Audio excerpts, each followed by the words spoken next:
ఉప్పొంగెలే గోదావరి ఊగిందిలే చేలోబరి భూదారిలో నీలంబరి మా సీమకే చీనంబరి వెతలు తీర్చు మా దేవేరి వేదమంటి మా గోదారి శబరి కలిసిన గోదారి రామచరితకే పూదారి ఏసై చాప చోర్సై నావబార్ సై వాలుగా చుక్కానే చూపుగా బ్రతుకు తెరువు ఎదురీతేగా ఉప్పొంగిరి గోదావరి ఊగిందిలే చేలువలి.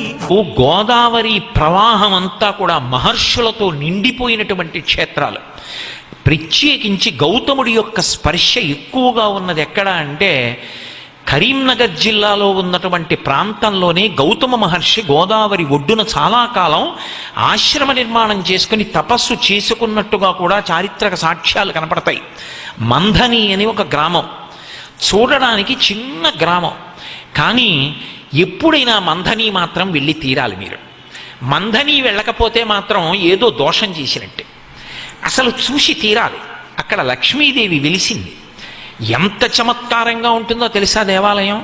మీరు దేవాలయం ప్రాంగణంలో వెనక తలుపు తీసుకుని ఒడ్డున నిలబడితే ఆ వెనక ఉన్నటువంటి సరోవరం కనుచూపు మేర ఉంటుంది చెరువు. ఎంతంత తామరలు వికసిస్తాయంటే ఇంతంత తామర పూలు వికసిస్తాయి. అవే తీసుకొచ్చి అక్కడ లక్ష్మీదేవికి పూజ చేస్తారు. ఇంకా చమత్కారం ఏమిటంటే